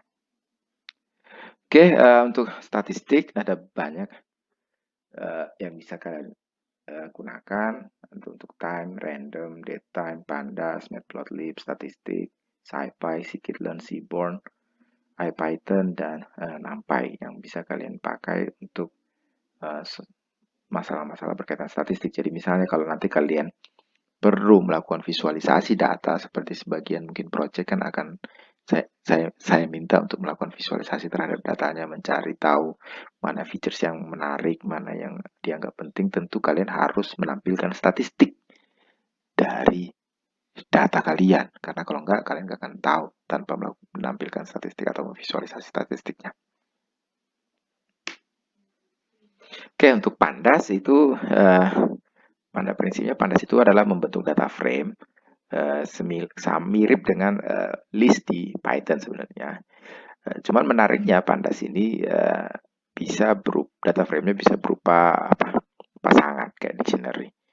Bisa juga kita kasih assign penamaan dari setiap kolom. Jadi kita bisa memberi nama untuk misalnya setiap features-nya kita yang kita punya misalnya seperti ini. Jadi kita bisa kasih dia ya nama features-nya, lalu nilainya dan sebagainya. Jadi kalau kita mau men-set nama dari setiap kolom, kita pakai perintah seperti ini, data.columns. Terus kalau kita mau mencari nilai dari setiap sel untuk indeks data tertentu atau nama tertentu, kita juga bisa langsung. Jadi ini baris kedua dari features yang namanya red. Jadi nanti akan diambil keluarnya ini. Ya, 012 yang ini. Lalu kalau misalnya kita mau mereplace none, misalnya kayak ini kan ada none, kita bisa pakai data.replace. Terus kita bisa juga select beberapa subset dari sini. Misalnya kita hanya mau ngambil kolom blue dan green, kita bisa langsung seperti ini komennya. Atau kita bisa mengambil statistik dari kolom red, misalnya berapa setiap nilai ini berapa distribusi dari datanya. Jadi misalnya yang satu itu berapa, yang dua itu berapa, dan lain-lain. Terus kalau kita mau mencari berapa banyak unik datanya, yang misalnya di kolom blue itu ada berapa banyak sih tipe datanya, bukan tipe ya, jenis datanya lah. Jadi misalnya kan kalau dari sini ada dua tipe jenisnya, jadi ada dua non-unique kolom. Terus kita juga bisa melakukan operasi duplikasi terhadap beberapa, misalnya row dengan perintah drop duplicates.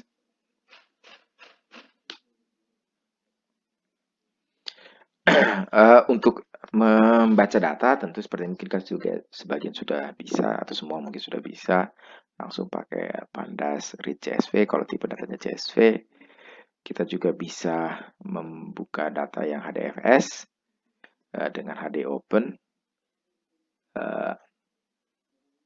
Terus kita bisa print panjang datanya, beberapa data pertama dan beberapa data terakhir, dan statistik dari datanya. Lalu kita bisa melakukan sorting, reset index, dan lain-lain atau mengambil ekstraksi beberapa features, misalnya ini indeks pertama atau yang mengambil indeks terakhir dengan -1. Kita juga bisa melakukan pemrosesan atau pre-processing, misalnya dengan cleaning menggunakan data frame. Misalnya kita mau mengkonversi kolom tertentu, dalam hal ini kolom waiting time itu menjadi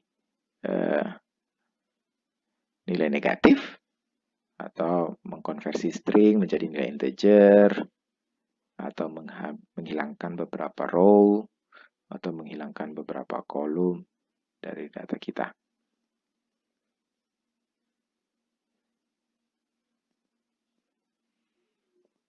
Terus kita bisa melakukan filter data untuk menghilangkan data yang kosong atau nol di misalnya dengan perintah seperti ini.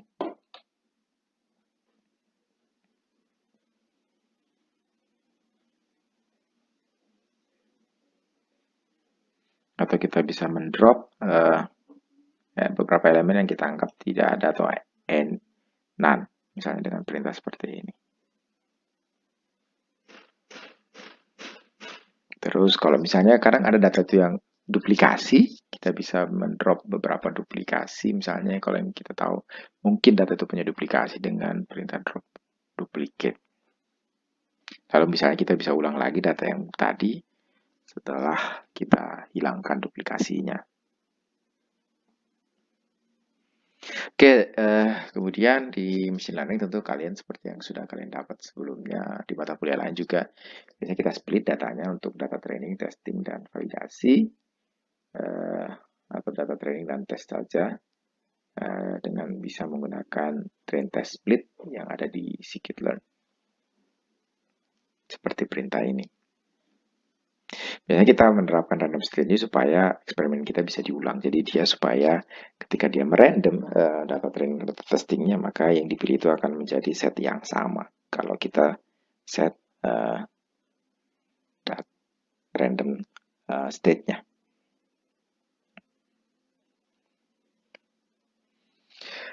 Untuk plotting ada banyak sebenarnya. Yang biasa kita pakai itu adalah matplotlib. Seaborn juga bisa dipakai sebenarnya. Jadi dan matplotlib itu bisa memplotting berbagai jenis plotting dari bar graph, scatter plot, box plot, histogram, dan plot-plot lainnya yang kita definisikan sendiri.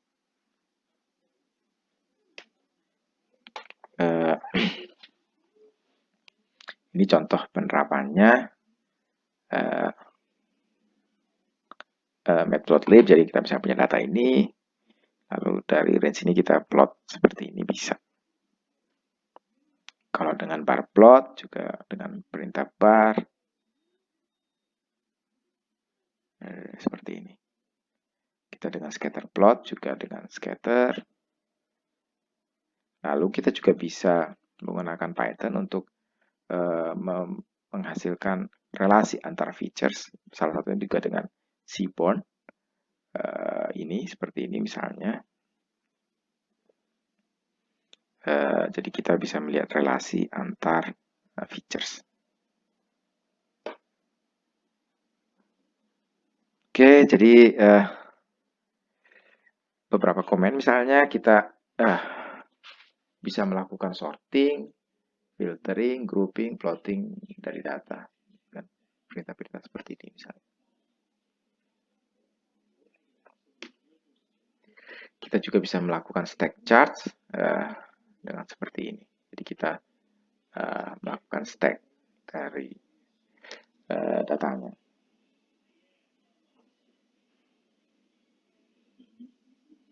Kita bisa mengkonversi string menjadi datetime dengan perintah seperti ini. Jadi kita punya start time itu seperti ini, maka kita ubah ke dalam dari string ke seperti ini.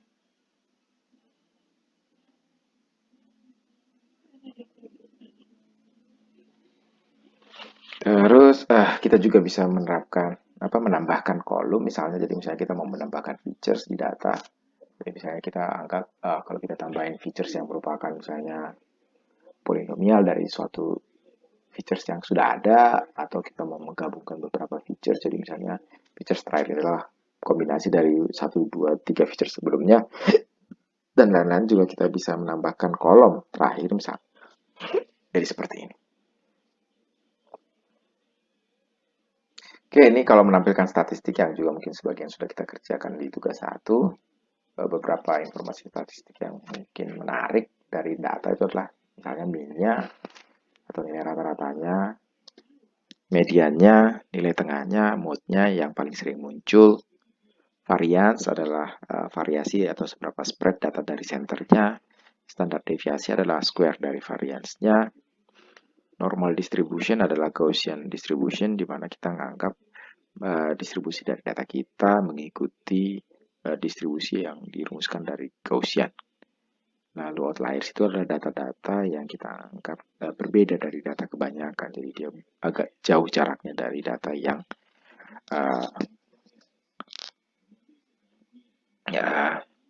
senternya. Lalu kalau kita bicara Gaussian, kalau kita bicara 60% confidence level itu adalah nilai rata-rata ditambahkan, tambah kurang plus minus 1 ke standar deviasinya. Kalau 90% itu plus minus 2 standar deviasi. Kalau 99,7 itu sampai ditambah plus minus 3 standar deviasinya. Kita bisa langsung sebenarnya dengan data frame itu menampilkan mean, standar deviasi dan median dari datanya. Bisa juga dengan describe di Python. Jadi kalau describe itu langsung per semua features kita tampilkan statistik dari datanya termasuk mean, median, dan kuartilnya. Terus time series, kita juga bisa memplot berbagai jenis, misalnya yang seasonal, patternnya yang mungkin dalam periodik bulanan, atau yang cycle yang tidak begitu jelas periodenya, atau yang trend itu polanya dalam suatu jangka waktu tertentu seperti ini. Terus untuk korelasi antara features biasa bisa jadi data kita punya positif korelasi, jadi dia akan kecenderungan seperti ini relasi antara datanya. Bisa juga dia artinya kalau positif korelasi, kalau yang satu naik ya yang features yang lain nah itu juga naik. Kalau negatif itu kalau yang satu naik dia turun. Kalau dia tidak berkorelasi mungkin seperti ini kayak random membentuk suatu distribusi yang random begini. Bagaimana kita hitung korelasi? Itu dengan perintah core bisa langsung kita hitung korelasi. Dan kita bisa variasikan metode untuk menghitung korelasinya baik Pearson, Kendall, dan misalnya Spearman. Yang biasa dipakai mungkin Pearson ya, standar korelasi. Korelasi Pearson.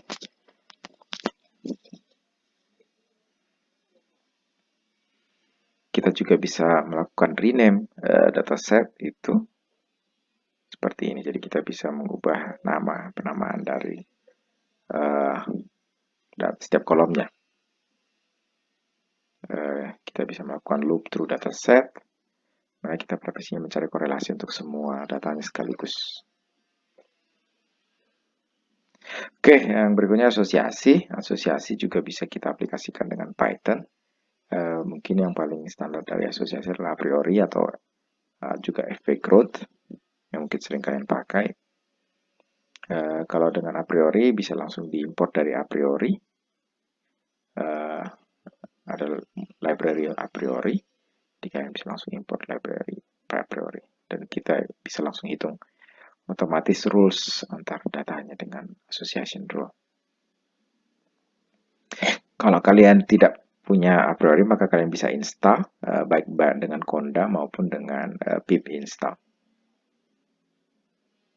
Ini contoh penerapan a priori untuk asosiasi. Lalu kemarin juga kita udah belajar regresi, beberapa algoritma regresi sudah kita pelajari, sekarang penerapannya dengan Python. Pada prinsipnya regresi itu adalah line fitting, jadi kita berusaha nge-fit fungsi linear atau fungsi yang non-linear kalau kita pakai transformasi terhadap data kita. Kita juga biasanya bisa menerapkan regularisasi, entah itu Ridge itu orde 2, lasso itu orde 1, atau diantaranya yaitu elastic net antara orde 1 dan orde 2. Kalau kita mau menerapkan linear regression itu cukup dengan linear regression yang ada di scikit-learn seperti ini. Jadi tinggal kita punya data, kita split, kita terapkan linear regresi, kita fit terhadap data training, lalu kita prediksi terhadap data testing kita. Lalu kita bisa ukur R2 score-nya, coefficient correlation-nya, mean square error-nya, dan lain-lain. Jadi pada prinsipnya seperti itu. Seperti yang juga kita udah bahas, ada kemungkinan model kita itu bisa yang biasnya rendah dan variansinya rendah, jadi dia yang precise dan unbiased. Tapi bisa juga dia yang biasnya rendah tapi variansinya tinggi, jadi dia imprecise dan unbiased. Atau bisa juga dia yang biasnya rendah, biasnya tinggi dan variansinya tinggi, itu dia imprecise dan bias, atau dia yang hanya bias saja, biasnya tinggi tapi variansinya rendah. Suatu sistem sering kita sebut overfitting ketika dia variance errornya tinggi.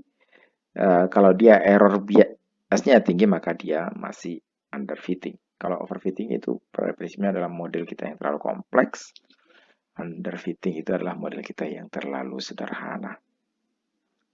Underfitting itu overfitting kondisi di mana data kita terlalu fit sama data training sehingga dia beneran memodelkan modelnya terlalu fit, sementara mungkin tidak terlalu baik ketika diuji di data testing yang tidak dipakai di training. Lalu bagaimana mencari linear regression? Ya, mungkin standar lah ya. Kita udah pelajari kemarin dengan mean square error, dan solusinya biasa dengan least square. Yang mungkin sudah kita bahas lalu, jadi saya langsung aja. Nah, lalu untuk masalah regularisasi, jadi seperti tadi di linear regression adalah kadang kan kita nggak tahu, misalnya kita mau pakai orde berapa atau seberapa kompleks model regresi yang kita pakai. Untuk mengatasinya biasanya kita pakai regularisasi. Ada beberapa tipe regularisasi yang bisa dipakai. Yang sering dipakai adalah ridge regression, di mana kita menerapkan L2 regularization di sana, dan lasso regression, artinya kita menerapkan L1 regularization di sana. Kalau bridge regression tentu kita tambah penalti berupa square dari koefisiennya, sementara lasso regression adalah absolute dari koefisiennya. Jadi kita juga harus tahu kita harus cari tahu juga berapa nilai A atau parameter alpha ini yang paling baik regularisasinya, karena kalau semakin besar nilai alpha tentu efeknya adalah kita makin kecil nilai koefisiennya, sementara artinya kita makin mementingkan nilai koefisien yang kecil. Kalau kita membuat alfanya kecil, maka kita lebih mementingkan dia mencapai mean square error yang 0. Jadi lebih besar, lebih kecil di mean square errornya yang dihasilkan. Oke, beberapa metrik yang dipakai di regresi. Ada mean square error, ada mean absolute error, variance-nya, R2 score, dan lain-lain. Dan kalau diterapkan di Python itu cukup dengan mean absolute error seperti ini atau RMSE. Ini adalah R2 square. Jadi apa itu R2 square? Pada prinsipnya adalah dia nilai 1 dikurang minus R2 atau square variance-nya. Itu aja sih simpel. Jadi pada prinsipnya sih mencari tahu seberapa fit data kita dengan actualnya kalau kita hitung jarak antara titik tersebut dengan actualnya dikuadratkan. Ini contoh Python penerapan linear regression untuk berbagai kasus, untuk berbagai jenis. Jadi setelah kita train test split, kita terapkan linear regression, kita fit, lalu kita uji. Ini adalah penerapannya dengan sedikit untuk linear regression.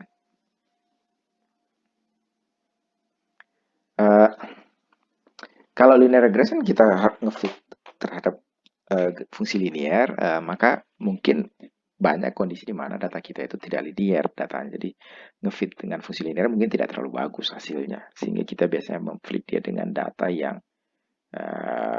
non linear.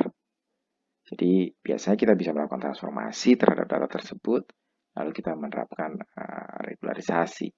di sana. Beberapa teknik multiple linear regression plot itu adalah ridge regression, lasso, elastic net, gradient boosting, dan support vector machine atau support vector regression biasanya namanya. Oke, kalau untuk ridge itu hanya sama sih, kalian bisa mendapatkan itu di keluarga fungsi linear di scikit-learn. Jadi seperti ini, lalu kita fit, lalu biasanya kita menggunakan grid search untuk mencari tahu nilai alpha yang paling baik di sana dengan cross validation. Lasso regression juga serupa, jadi kita terapkan lasso, lalu kita menerapkan grid search untuk mencari yang seberapa baik, mana yang paling baik. Lalu elastic net, itu elastic net adalah kombinasi fungsi linear dan fungsi square untuk regularisasinya. Gradient boosting itu pada prinsipnya adalah kita membangun classifier atau regresi berikutnya itu berdasarkan error yang diperoleh dari regresi di sebelumnya. Jadi gradient boosting. Kita juga bisa langsung pakai dengan gradient boosting yang ada di scikit-learn. Support vector machine juga serupa. Kita tinggal panggil pakai SVR di sana. Oke, itu tadi regresi. Berikutnya adalah klasifikasi.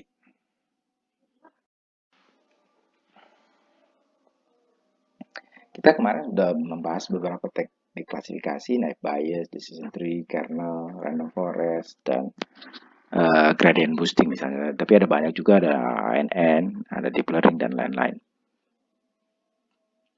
Banyak algoritma klasifikasi bisa langsung dipakai dengan menggunakan scikit-learn. Jadi ini contoh dengan menerapkan P-median dataset ini yang cukup bisa kalian download sendiri. Ada banyak source-nya. Jadi pada prinsipnya adalah bagaimana kita memprediksi orang itu kena diabetes atau enggak berdasarkan informasi berapa kali dia hamil, plasma darahnya, diagnostik, tekanan darah, triceps fold thickness, 2-hour serum insulin, body mass index, dan lain-lain. Kita memprediksi apakah dia punya diabetes atau enggak. Jadi kalau ini dengan naive Bayes, kalian bisa import itu dari scikit-learn, naive Bayes, import dengan Gaussian naive Bayes. Begini cara implementasinya. Kalau dengan model performance, kalau kita mau menerapkan cross validation, misalnya kita memanggil mereka sekalian, gitu. Jadi kita bisa membuat kayak fungsi di mana kita langsung memanggil semuanya, langsung kita uji sekalian bersama-sama sehingga nanti kita tidak perlu mengulang berkali-kali. Jadi kita mengambil modelnya misalnya ini ada decision tree, ada stochastic gradient descent, ada bootstrap atau random forest, dan ada gradient boosting misalnya. Dan yang jadi model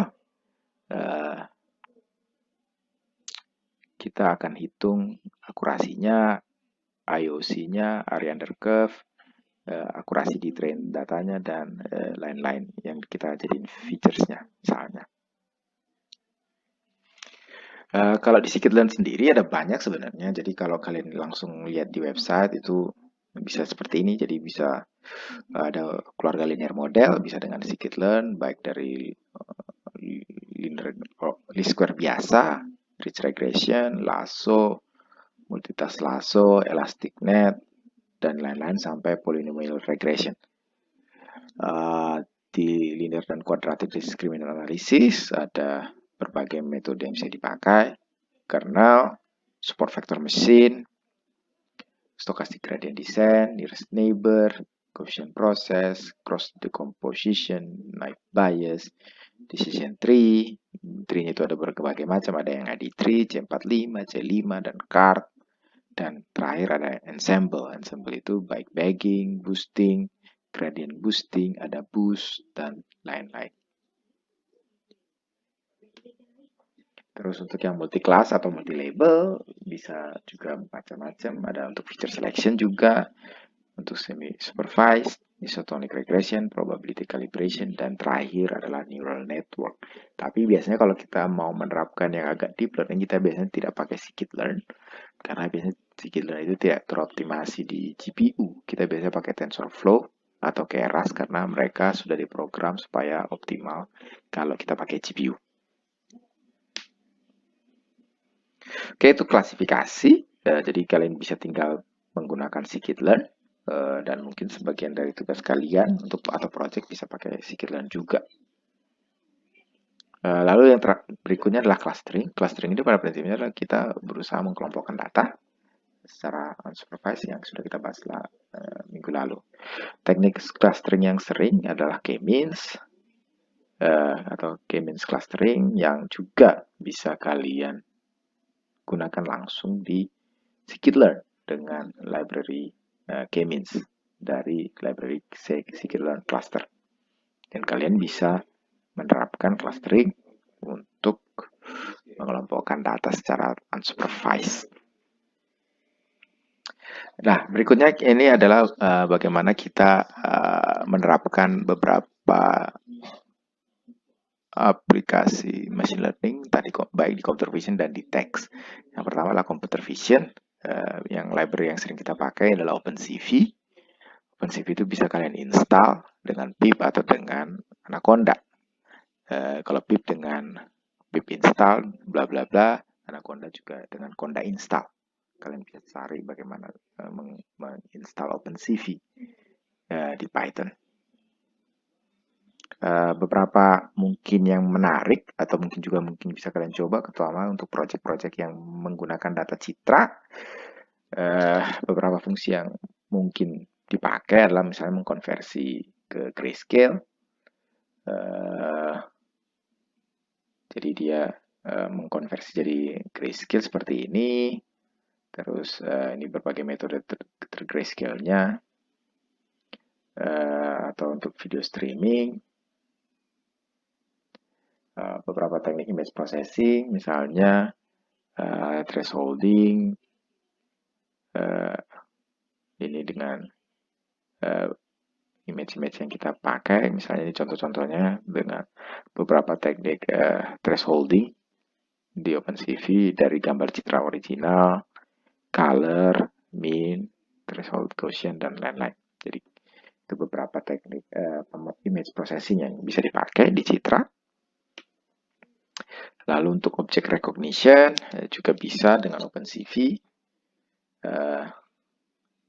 dengan mengimport model yang sudah dengan match template. Misalnya kita punya ini template-nya, jadi kita punya image yang ini, lalu kita berusaha mencari bagian dari citra itu yang seperti ini template-nya. Jadi dengan demikian bisa kita dapat spline seperti ini misalnya. Jadi dengan match template yang paling simpel mungkin. OpenCV juga bisa kita pakai untuk mengekstrak berbagai features yang ada. Misalnya beberapa local descriptor kalau kalian misalnya belajar di image processing, misalnya histogram oriented gradient, linear binary pattern, shift features, age-nya, dan lain-lain, itu bisa juga pakai OpenCV kalau kalian mau pakai. Lalu untuk teks, salah satu yang sering dipakai untuk teks itu adalah NLTK. Ini adalah salah satu library untuk pemrosesan data teks yang sering dipakai kalau untuk berbasis Python. Ada juga yang lain namanya TextBlob, Stanford Core NLP, Spicy, dan Gensim. Gensim ini umumnya lebih ke word vector. Jadi kalau kalian pengen menerapkan word vector, untuk misalnya dipakai untuk topic modeling atau similarity, itu bisa pakai Gensim.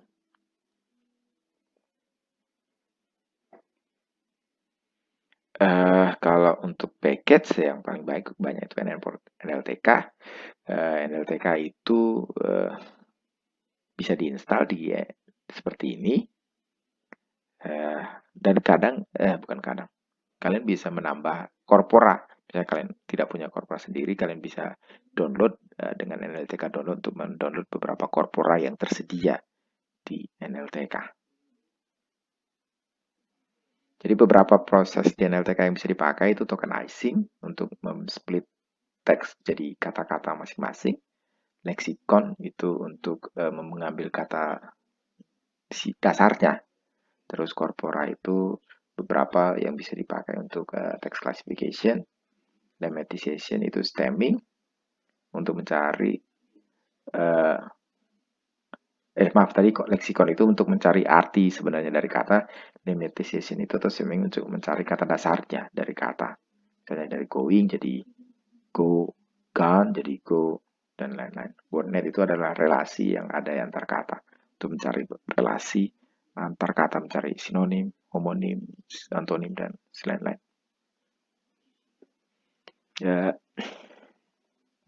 misalnya ini contoh, ya, jadi ini teksnya kalau kita tokenizing, maka akan masing-masing kata-kata ini udah dalam bentuk array. Seperti ini contohnya. Text block ini juga mirip dibangun di atas NLTK, jadi mirip, banyak kemiripan dengan NLTK. Ada banyak contoh, misalnya kalau kalian mau menerapkan untuk sentimen analisis, bisa kalian download database-nya atau dataset-nya di sini. Kalian bisa coba-coba di rumah bagaimana menerapkan sentimen analisis dengan Python. Ini contoh codingnya. Nanti kalian bisa lihat sendiri. Oke, berikutnya ini berkaitan dengan deep learning karena ada beberapa project kalian yang akan menerapkan deep learning. Deep learning ini biasanya sekarang dipakai kalau data kita citra, data kita video, data kita teks, data kita voice. Itu biasanya kita pakai deep learning karena itu adalah state of the art teknologi sekarang. Jadi untuk computer vision, speech recognition, natural language processing, audio recognition, social network filtering, machine translation itu umumnya sudah pakai deep learning. Beberapa contoh project yang kalian mungkin bisa lihat, bisa dilihat di link ini. Beberapa tools yang bisa dipakai untuk deep learning itu adalah TensorFlow, GenTK, dan Theano. TensorFlow itu dari Google, GenTK itu Facebook, dan Theano itu akademik. Tapi sekarang sudah tidak ada lanjutannya, jadi sudah stop developmentnya. Jadi banyak sekarang lebih banyak ke TensorFlow atau GenTK saja. Karena biasanya operasi di TensorFlow atau GenTK agak kompleks sintaksnya, biasanya kita pakai Keras untuk lebih menyederhanakan. Keras itu adalah layer di atas yang bisa dipakai untuk TensorFlow atau Keras atau GenTK. Jadi dia lebih simple dan lebih mudah mungkin untuk beginners untuk memahaminya. Jadi kita pakai Keras. Jadi dia semacam wrapper untuk beberapa aplikasi library deep learning seperti TensorFlow.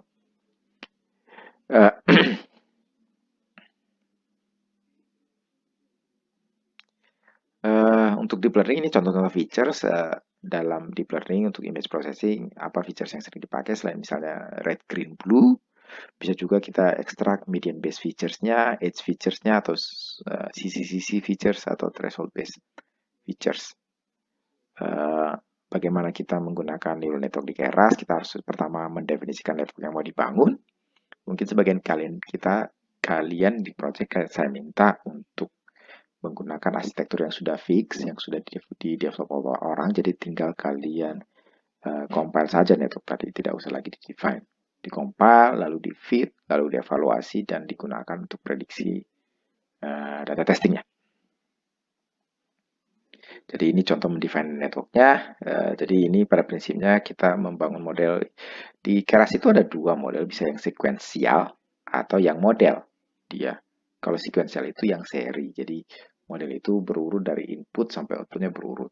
Nah, di arsitektur sekarang, neural network itu udah banyak yang lebih kompleks jaringannya. Jadi tidak sekuensial, dia kita akan mendefinisikan kapan ketemu input ini, kapan ketemu output ini di network. Jadi di situ kita nggak bisa pakai model yang sekuensial, tapi bisa pakai model yang model gitu, tapi tanda besar, huruf besar di ini jadi model dalam kurung. Nanti kita akan definisikan yang mana input, yang mana output.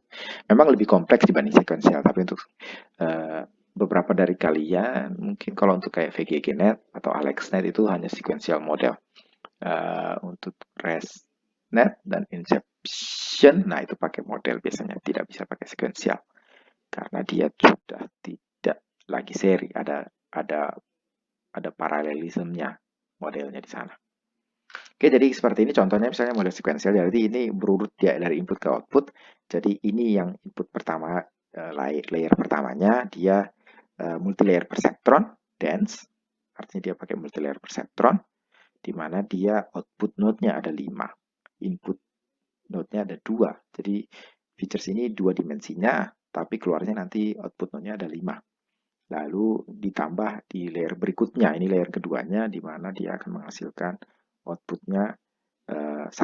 Jadi artinya inputnya 2 masuk, keluar dari layer pertama 5, 5 ini masuk ke layer kedua, keluar jadi outputnya 1, itu artinya. Jadi di sini artinya dia punya 2 input node, 1 output node, 5 nodes untuk hidden layer-nya.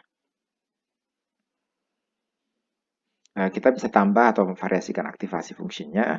Di sini misalnya kita nambahin bahwa di sini activation function di layer pertama itu adalah ReLU, di aktivasi di kedua itu adalah sigmoid misalnya. Ada banyak fungsi aktivasi yang ada di Keras atau TensorFlow.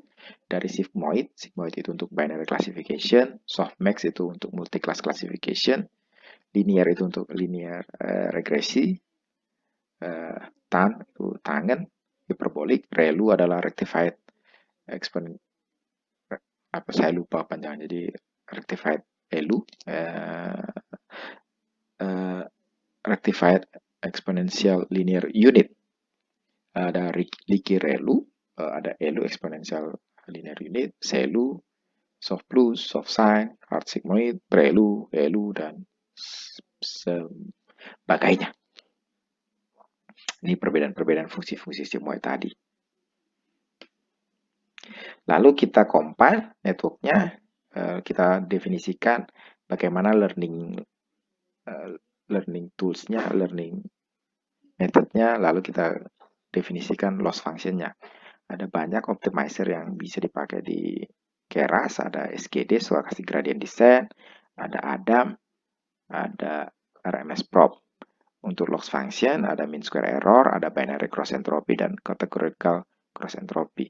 Kalau ini untuk regresi, ini untuk binary classification, dan ini untuk multi-class classification. Ini contoh perbedaan learning rate, efeknya terhadap bagaimana secepat apa dia mencari solusi terbaiknya.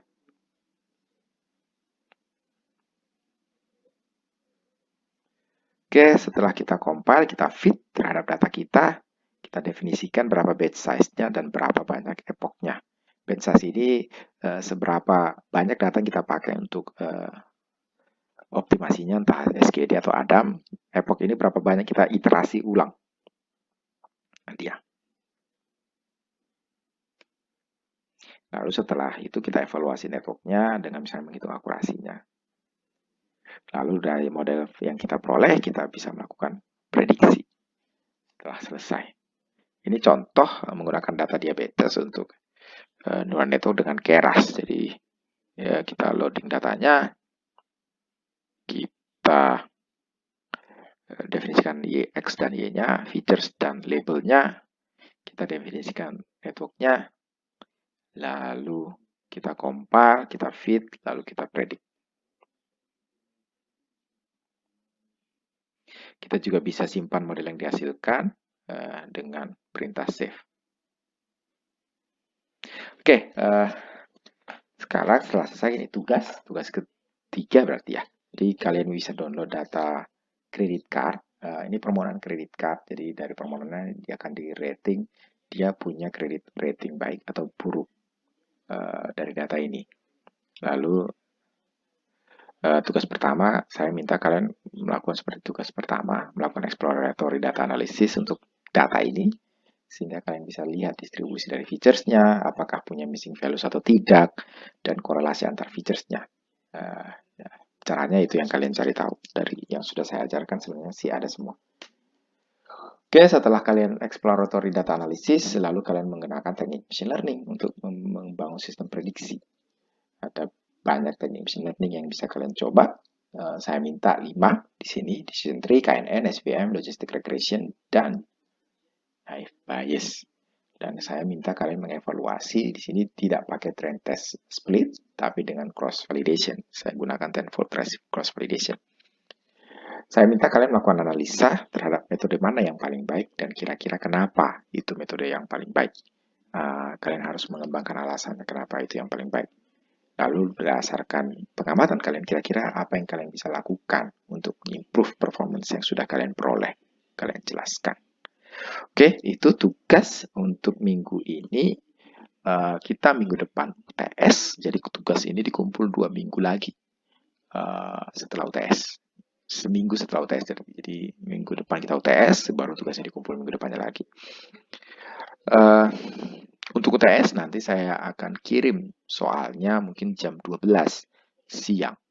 Saya kirim soalnya jam 12 siang dan saya harap di email ke saya hasilnya paling lambat jam 4 sore. Saya tidak terima hasil setelah jam 4 sore. Jadi kalian email hasilnya sebelum jam 4 sore. Kalian email ke saya ujiannya itu yang jadi untuk UTS-nya yang akan kita laksanakan minggu depan. Oke, itu sekian dari saya. Terima kasih atas perhatiannya. Selamat sore.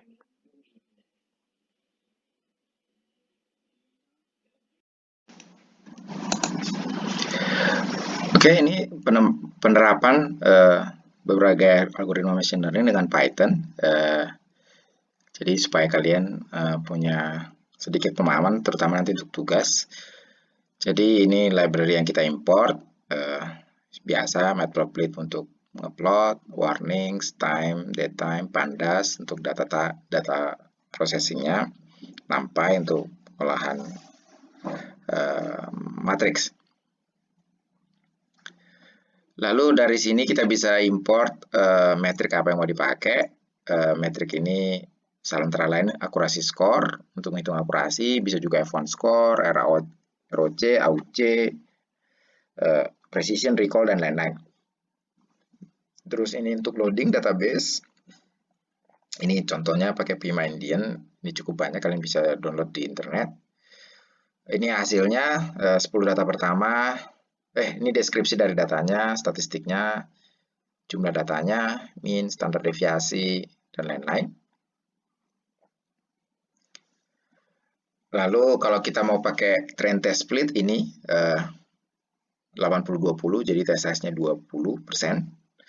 Ini supaya repeatable aja, jadi datasetnya kalau kita definisikan random state-nya dia akan men-split di yang sama. Ini saya kasih contoh untuk semua algoritma yang akan kita pelajari, tapi materinya mungkin sebagian akan kita bahas minggu depan. Jadi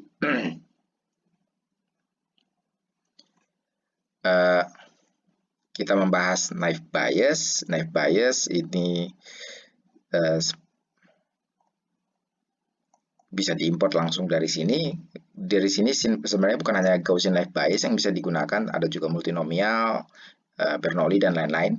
Jadi kalau kita definisikan kita mau pakai Gaussian naive Bayes sebagai classifiernya, lalu kita feed data training testingnya, lalu kita ini untuk menghitung berapa lama trainingnya, lalu setelah modelnya terbentuk di sini, maka kita prediksi dengan data testing, lalu kita ukur akurasi dari model kita, dapat ini segini. Lalu nearest neighbor itu dari scikit-learn, neighbors kan nearest neighbor, parameter yang diterima itu adalah misalnya jumlah K-nya, lalu bagaimana bobot untuk setiap K, dan lain-lain. Kalian bisa baca. Lalu ini untuk ya sama aja sih. Jadi kita definisikan model yang mau kita gunakan, lalu kita gunakan untuk training, lalu kita uji dengan data testing. Demikian juga decision tree. Decision tree itu ada di sini, decision tree classifier. Tinggal kita import. Ini ada parameter yang dipakai, jadi kalian bisa baca. Ini pakai kriterianya Gini, bisa juga dibuat menjadi information gain. Lalu kita feed, dapat akurasinya segini. SVM, nah SVM ini kita pakai yang ini kernel, jadi kalian bisa ubah-ubah jadi RBF atau polinomial dan lain-lain. Ini untuk regularisasinya, maka kita dapat segini. Ini logistic regression seperti ini. Jadi sebenarnya sih nggak terlalu sulit. Jadi kalau kalian sudah kemarin tugas 1 mengekstrak datanya, nah data itu kalau kalian lakukan pre-processing terhadap features-nya, kalian tinggal panggil classifier apa yang kalian pakai, lalu kalian gunakan Python di sana. Jadi kalau kalian mau lihat apa kira-kira library yang ada di scikit-learn, kalian bisa searching untuk tahu apa kira-kira modul yang bisa dipakai untuk algoritma tersebut. Oke, mungkin itu aja sih untuk latihan Python-nya. Jadi bisa untuk tugas 5. Oke, jadi tugas 5 saya minta kalian dengan Python untuk membuat sistem klasifikasi dengan dataset yang kalian pilih tadi. Ya, jadi dengan menggunakan decision tree dan SVM saja, kalian tampilkan akurasi, confusion matrix, area under curve sama F1 score-nya untuk dataset kalian dan komparasi keempat metrik tadi. Lalu jelaskan kira-kira perbedaannya, mana yang lebih bagus, kenapa kira-kira lebih bagus, dan lain-lain. Kalau datanya belum di-split, kalian gunakan 80-20 split training test. Kalau datanya sudah split, kalian bisa gunakan langsung aja data yang sudah di-split tadi. Lalu kedua, kalian gunakan pruning, decision tree-nya dengan kedalaman berbagai kedalaman. Ini sebenarnya kan tidak saya tahu seberapa baik, yang paling baik untuk dataset kalian kedalamannya. Tapi tentu kalian bisa menggunakan nilai yang di luar ini, jadi kalian cari tahu sendiri misalnya mana yang menghasilkan tree yang paling baik kedalamannya. Lalu dengan SVM kalian variasikan kernelnya, lalu kira-kira bandingkan hasilnya dengan yang kalian peroleh dari soal 1. Kira-kira mana yang lebih baik, kenapa kira-kira itu lebih baik. Itu aja tugasnya, kalian upload minggu depan dengan format yang sama, PDF-nya dan kalau bisa juga source code dari Python-nya. Oke, itu aja sih untuk tugas 1. Oh ya, andai kan misalnya kalian kesulitan dengan Python, kalian juga bisa opsional ini ya, untuk yang tidak bisa sama sekali coding, menggunakan WK yang kalian bisa lihat tutorialnya sebelumnya. Oke, terima kasih.